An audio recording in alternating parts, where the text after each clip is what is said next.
Good morning, man. Real E-Leezy. What's good with y'all, man? How everybody doing?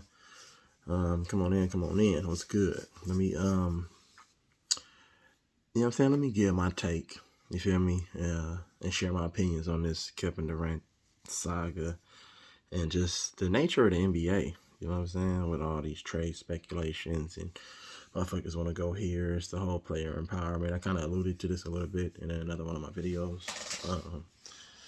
Already, but I just want to shed light on what's going down with with how the media is controlling the narrative. You know what I'm saying? There's a lot of different reports coming from different teams, different inside personnel. They're putting these things out just to get the conversation started. You know what I'm saying? Because now what that does is um, that provides press. It provides viewership. You know what I'm saying? It provides people actually being concerned. You get what I'm saying? So it's gonna get people talking.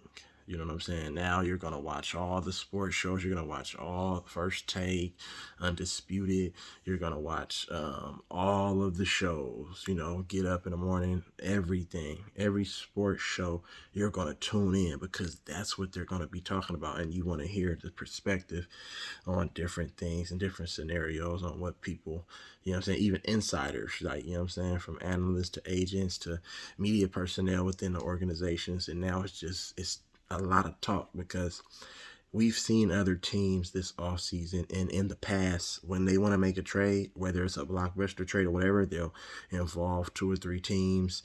You know what I'm saying? They'll get the numbers right. They'll include draft picks, you know what I'm saying, players, personnel with expiring contracts who do not intend to re-sign with those same organizations and say, okay, well, we can move him, get a young player, get some draft picks, and still rebuild or still be in contention to compete and try to win and get into the playoffs.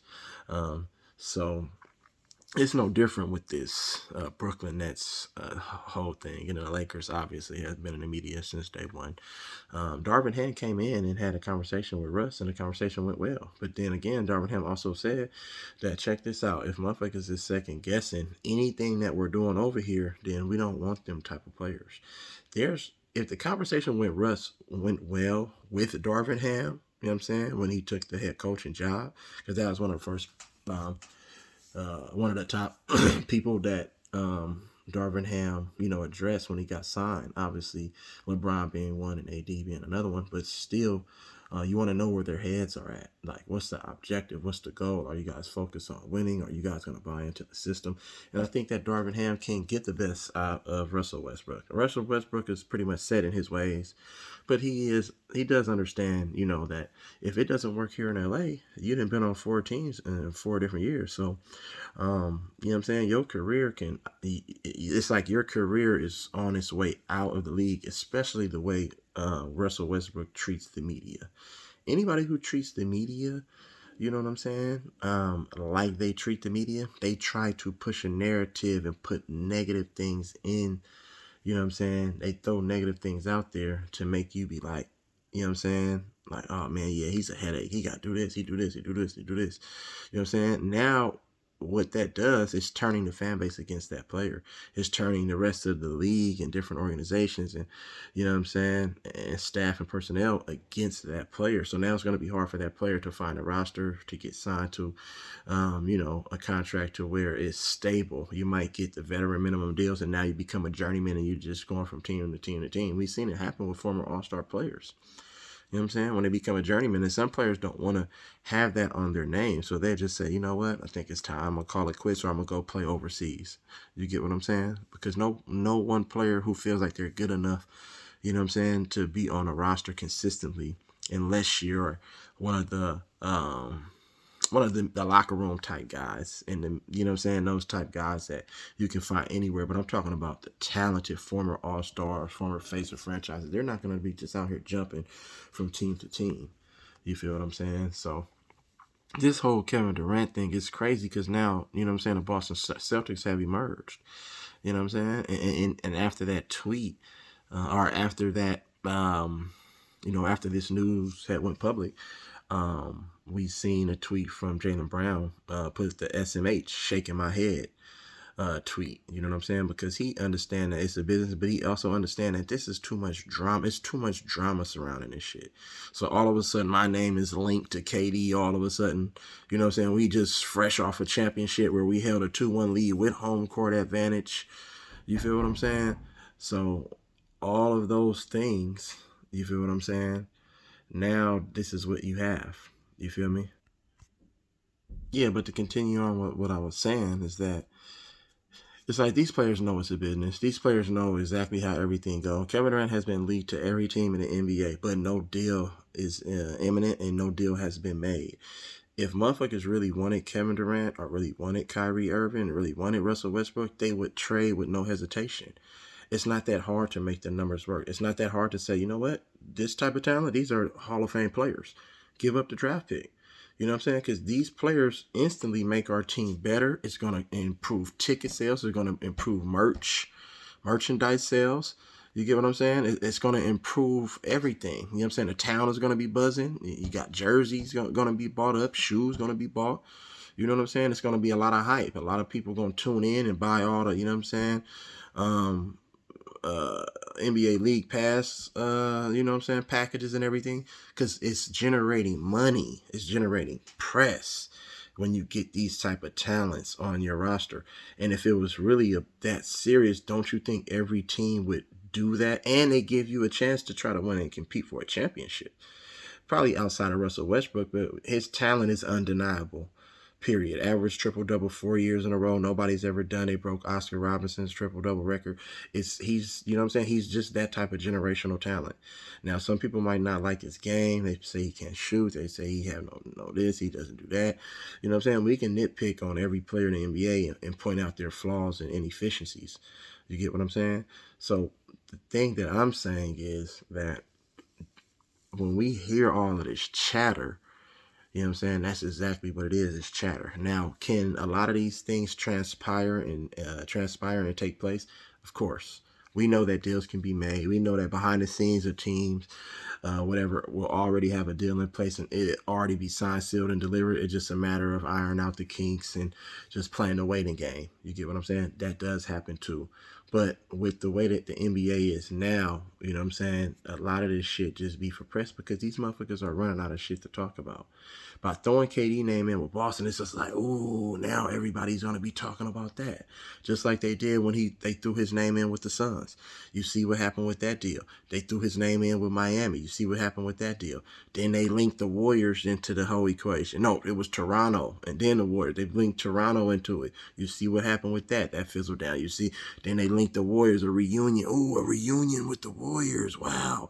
I can't believe it. Then that starts talking. Then they start rewinding history and everything that KD been through with the Warriors, through playing through his injuries and sacrificing his body for the team, and to him making a choice to want to go play with Kyrie Irving because he feel like Kyrie Irving, he's, you know what I'm saying, has a real good friendship with Kyrie Irving. You feel what I'm saying? And he knows that Kyrie Irving will help LeBron win a championship. So he feel like he can be that guy too, to also be like, okay, we're friends. We enjoy being around each other. So it'll make playing basketball even that much more fun as opposed to when he was in Golden State. You feel what I'm saying? So you have to look at all these different factors. But then again, ask yourself, KD doesn't have a rapport with the media. You get what I'm saying? So he's another one of those players that's under the spotlight. He's like under that bridge, you know what I'm saying? Or in that room that the media is pointing at these players and be like, man, these players. And the NBA is looking at that and be like, yeah, these players are a little bit rebellious and they don't really get along with the media, some of the things that they say, you know what I'm saying? And the media really runs the NBA. The media and Walt Disney runs the NBA, period. They run the NBA. They just do. You know what I'm saying? And that's what it is. That's why you hear all these different people coming out, getting these jobs and coming on TV just saying anything, you know what I'm saying, to push a narrative. Because that's all it's about. See, KD, the simple fact that KD has already been on OKC, he didn't like the simple fact that he played with Russell Westbrook and he didn't feel that Sam Presti and them in the front office put their team in a position to be successful, but they really did. So he jumped ship and said, okay, I'm going to go over here and join Golden State Warriors. Even though I don't feel like he really wanted to do that, I feel like that was all for like storyline for, you know what I'm saying? Oh, me, I can match up with LeBron. Because remember, he played LeBron in the finals with OKC in that shortened season where Miami won that championship. But that was a whole who's better, LeBron, KD, LeBron, KD. You know what I'm saying? So it kind of pushed the Steph Curry and LeBron thing to the side. You feel what I'm saying? And they pushed the narrative that, oh, what's the name? The Warriors needed KD. And then we know how that played out. You know what I'm saying? So 2.5 years, 3 years, KD, boop, he gets into it with Draymond, boop, boop. And now it's all this other stuff going on. And you already know how that went. You feel me? Because it was a whole bunch of different stories being pushed and different narratives being created in the media, of course. So we know how that played out. And then he chooses to go to Brooklyn. So now he went from OKC 2 years later with the Warriors, 2.5 years later. Now you with Brooklyn. Brooklyn don't work out. Another 2 years.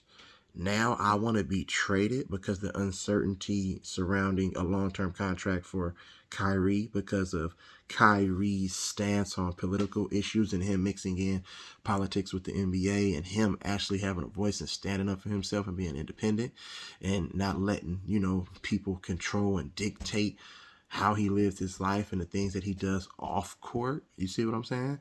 Because we know what we're going to get from Kyrie on the court. He's a basketball player, and that's all he really wants to do. But then when they try to take control and say, oh, no, you can't say things, you can't talk about these things, and you can't do this, and you can't do that.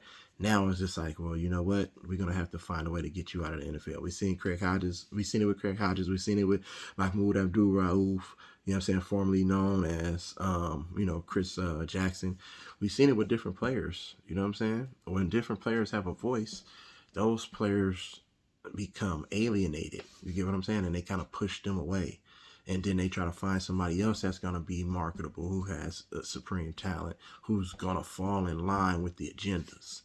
You feel what I'm saying? And that's really just what it's all boils down to is money, power, and politics. Money, power, and politics. That makes everything in this country and everything in this world go round. Period. Money, power, politics. We already know. And it's everywhere you look. It's everywhere you turn. You know what I'm saying? In your day-to-day life, everything is about money, power, politics. You know what I'm saying? Having that control, being able to dictate, make decisions for yourself and other people the way you see fit, not the way they might see fit. So nobody really has any control over anything.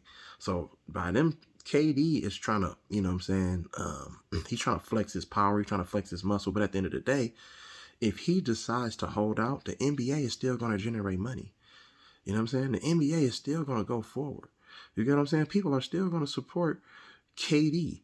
People are still going to support the NBA. It's just that KD won't be playing basketball. So he's going to be holding out for what? Just because he wants to play with a different team? Like, what are we talking about now? So now, are you really a basketball player? What is this about? Do you want to play basketball or what do you want to do? Do you want to make a lot of money? Do you want to be like the motherfucker who's going to be like the Martin Luther King or the Malcolm X, you know what I'm saying, etc. of the NBA and say, fuck that, it's me against the NBA. If I don't get what I want, then I'm just not going to play, period. Well, that's fine and dandy, but not everybody feels like that. Like, you get what I'm saying? And these players don't have the guts to go say, you know what, let's go start our own league. The NBA is so powerful. They have so many different attorneys and shit, like behind the scenes on their motherfucking side that can shut down any sort of competitor to them. You know what I'm saying? They have the power to do that. The NBA players don't really have any real power because their checks are being signed and distributed by those same people who have all the power. You get what I'm saying? It's no real ownership. You get what I'm saying? And then at the end of the day, they'll block certain shit. The motherfuckers will block certain shit, especially if they know that you're a threat. You know what I'm saying? As a threat to their global, you know what I'm saying, business. You feel me? And corporation. Man, these motherfuckers, these high-powered motherfuckers. Like, I'm not saying that it can't be done, but I'm saying I don't think they have, you know what I'm saying, the wherewithal to do that. I don't think they have the guts, the confidence. You feel me? I just don't think that they're ready to take on that type of challenge, because it can get ugly. You know what I'm saying? It can be a thing that's behind the scenes. It can be things with, with lawyers and going to court and all that. And nobody likes to, go to court for anything. You know what I'm saying? Let alone fighting over money and shit. You feel what I'm saying? Because that shit can be a long process where you drag it out for years, months. You know what I'm saying? So, but KD at this point, to him and Kyrie and all these other players, Donovan Mitchell's and all these other players who want to be let go, want to be traded, want to just be in a right situation. When you living in America, bro, ain't no right situation, especially if you're a person of color, period. There's no right situation. You can do all the crying, you can do all this and that. At the end of the day, motherfucker, you are an entity. You are a motherfucker that's going to be used to generate money, period. And guess what? You're not the only one. It's a million motherfuckers just like you. You know what I'm saying? So a motherfucker could be like, man, we can do without them and we'll find the next talents. Because they're going to come. They're going to come. They're going to come. If they don't already exist in the NBA already, they're going to come. It's all about marketability. You know what I'm saying? And I'm not saying that these players need to shut up and dribble. But at the end of the day, you play the game to win and compete at the highest level. Suit them up with your guys. Build their morale up. You know what I'm saying? Build the mindset and instill that same mindset that you have in your teammates. Build their confidence up. You know what I'm saying? And then for each organization, player development, you know what I'm saying? They do what they do and trying to help make these players maximize the talent that they already have and maximize their skill set. You feel what I'm saying? Outside of that, it's all about the mentality. See, we want to be focused. Just play basketball. Go out there and lace them up. They've made some moves in the offseason to better their roster. Their roster is way better than the roster that they had last year. Way better. See, last year you had an unhealthy Ben Simmons. See, this year Ben Simmons had a whole offseason to get his mind right, get his body right. He can come back in to this situation now that he's not in Philly, because we know how that turned out, and he can just focus on playing basketball. Are there expectations here? There's always expectations with great basketball players of his type. You get what I'm saying? But that's something you can work with. You know what I'm saying? He was always linked to Draymond Green as that type of Swiss Army knife type player that can provide defense, push the ball in transition, his size, his athleticism, his skill set. You know what I'm saying? You can utilize that. KD, you know what I'm saying? You add KD coming back in the offseason. Boom, boom, boom. He already has established a rapport with the front office and with, you know what I'm saying, with the trainers and local fan base and all of that stuff. You know what I'm saying? Same with Kyrie. Kyrie's from a motherfucking Jersey or whatever. You know what I'm saying? He's from that area. You know what I'm saying? He already established a rapport with the fan base. See, the media is the ones who are trying to turn all these people against these players because of their stance on certain agendas that's trying to be forced upon people, and people don't agree with the shit. You get what I'm saying? So now you got Kyrie, KD, Ben Simmons healthy. Get in training camp, work, you know what I'm saying? Establish that rapport, build the camaraderie, build chemistry. You know what I'm saying? Develop the mindset. Boom. Now you add TJ Warren. He's coming off, he had a whole season where he was injured. He can rehab that injury, you know what I'm saying? And get back to the player that he was when he was with Phoenix in his early career with Indiana. And then, boom, that's a solid piece. You're getting Joe Harris back. Another solid piece, knockdown shooter. So you add perimeter shooting. TJ Warren is a scorer. He can go get you a bucket when everything else fails. See, they didn't have that last year. Boom. Add him in. Add Joe Harris. He can go, you know what I'm saying, get you a bucket too. I mean, not great one-on-one player, but he can get you a bucket. You feel what I'm saying? Yeah, my bad, y'all. I had to finish this damn. I had to go get this phone that I ordered. Yeah, where was I? I was talking about their roster. Joe Harris, you know what I'm saying? Another knockdown shooter. Shot in a high, you know what I'm saying, mid-40s from 3-point percentage. And we know that with the amount of attention that Kevin Durant and Kyrie, the amount of attention that they draw, you know what I'm saying, and the amount of attention that they warrant, Those are going to be wide open knockdown shooters. TJ Warren, Joe Harris, Royce O'Neal can knock down a three. And then you add Royce O'Neal, defender, long, 6'5", 6'6". You get what I'm saying? Can defend. A pest, physical. You get what I'm saying? Boom. You're adding pieces now to put you in a better position. Now you can compete with the Bostons. You can compete. You still have Seth Curry. We know Seth Curry shoot in the mid 40s, high 40s, 3-point percentage. And he's developing his game to where he can create, you know what I'm saying, offense for himself, period. You know what I'm saying? With the way that the game is played with a lot of pick and roll action, you can create mixed match that you want. Now you put a big on a smaller guard who has a little crafty with the handle. Now I can get leverage and get around you on that edge. Now I draw the weak side defender. Now that's you know what I'm saying? Now I'm kicking it to the corner. Now they got to be ready to knock down the shots. But guess what? When you got those other players creating for who? KD and Kyrie. Now KD and Kyrie don't have to work as hard one-on-one. They can just catch and shoot and spot up too. Now they got other playmakers on the floor that can create and generate offense and command attention. Period. And then they don't have to work. You know what I'm saying? They can just run up the floor, come off down screens, double staggers, get to that, you know what I'm saying, mid post, high post, free throw line action. You know what I'm saying? Turn around jump shots, floaters. You know what I'm saying? Because Ben Simmons is going to be running the show. You feel me? So it's all about space and opportunity. There it is. You know what I'm saying? So with the way that the roster is constructed right now for Brooklyn, why jack that up?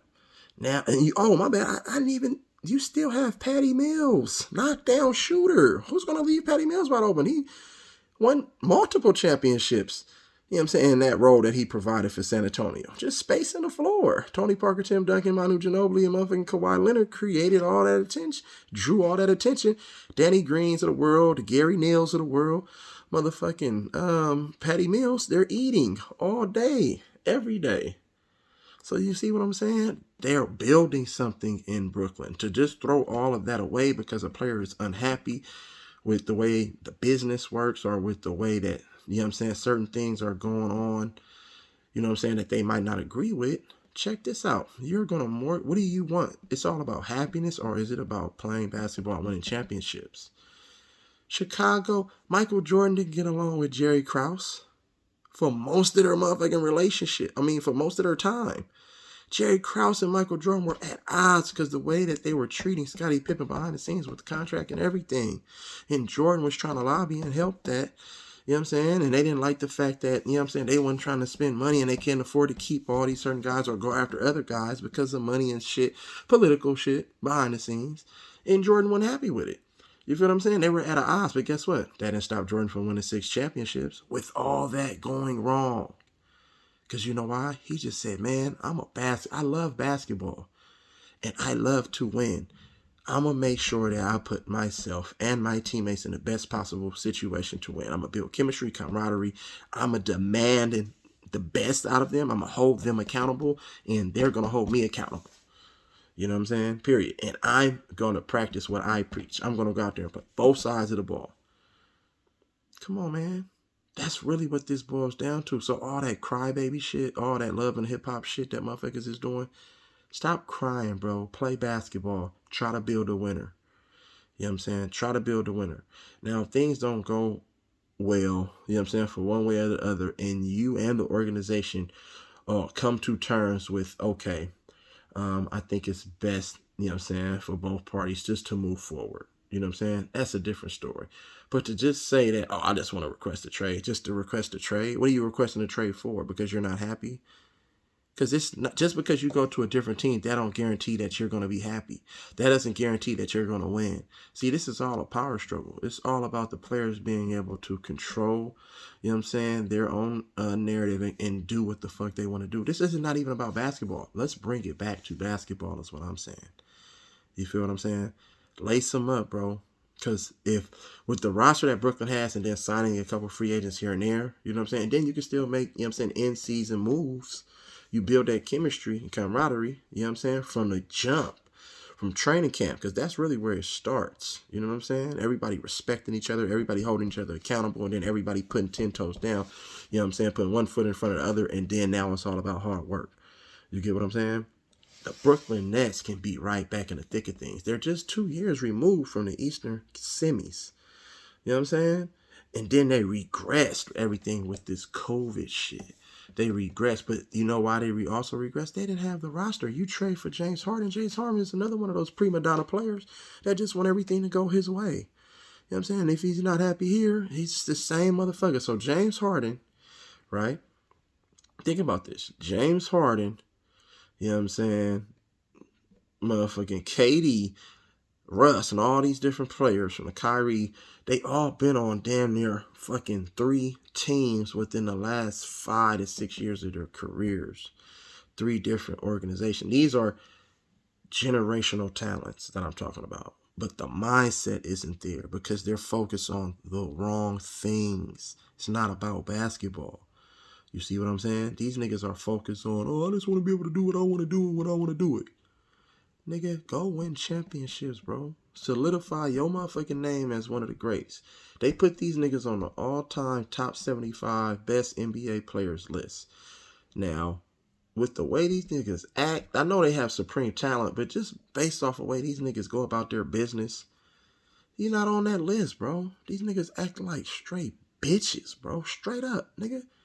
Straight up, I'm just calling it what it is. Nigga, suit them up, bruh. Go win a chip. Go help your team. Nigga, you have enough talent. It's no excuse for James Harden. Nigga got motherfucking another MVP candidate on his team. That's a Batman and Robin. Kobe and Shaq did it. Kobe and Gasol did it. Come on, bruh. Let's do it. The motherfucking Warriors did it with motherfucking Clay, Dre, and motherfucking Steph. They said a jump shooting team, nigga, would never be able to win a championship. And now look, 4 motherfucking championships later. You feel me? With the same roster outside of the 2 years that KD wasn't there. Same roster. They still went, even in 2016 when they blew it, they went to the motherfucking back to back to back, nigga. With the same roster. You feel me? Or back to back with the same roster. And then they come back this year and just retool. Plug and play. Plug and play. You know what I'm saying? Oh, Harrison Barnes. Oh, we can get motherfucking Andrew Wiggins we can get Andrew Wiggins for motherfucking D'Angelo Russell. Oh, bet. Because everybody gave up on motherfucking Andrew Wiggins. Then look what he turned out to do. Period. That's just what it is. And then you plug and play. You find guys. You get what I'm saying? Free agents. Nobody was motherfucking checking for Otto Porter Jr. Now, I don't know if he's going to have as great of a season that he had. That he had last year. I don't know if he's going to have that same season next year with Toronto because he always was an injury-prone player, but that's a testament to the Warriors organization top to bottom. The training staff, the player development, everything, the coaching staff, everything. Everybody played a part. You know what I'm saying? The veterans and, you know what I'm saying, their players, star players on their team, 10 toes down. It's all about work ethic, building chemistry, camaraderie, environment, culture. You know what I'm saying? But these players today, they so entitled that they don't give a fuck about nothing else. They don't give a fuck about basketball anymore. And that's what I'm saying. That's why when these people come out and say, oh, this is that, they're linking all these players. They're linking these players to all these different trades and all these different moves. What if a motherfucking team wants to get rid of somebody and wants to make a move? Don't you think they have enough experience and they've been doing this business a long time that they can just get it done? What do you need to wait for? It just makes no sense because now is the time where you need to be building that chemistry and rapport, working out with each other, doing certain things. You know what I'm saying? Developing a certain type of, relationship with the players that's going to be on the team to try to help build towards winning a championship. But championship is not on a lot of players' mind. A lot of players don't give a fuck about winning. It's really all about, let me put up numbers so I can get paid and I can go to the parties and I can fuck with the celebrities and I can do this and I can do that. You know what I'm saying? And I can be mentioned with names. But you really don't belong in that same category with those names. Because some motherfuckers is worried about the wrong shit. You feel what I'm saying? Period. And we're going to see that. And that's going to go on full display this upcoming season. You're going to be able to tell the teams that want to win and the teams that don't give a fuck about winning. And the players that's not really invested about winning and the players that's really invested in individual accolades. Trust when I tell you that. Because motherfuckers ain't willing to sacrifice.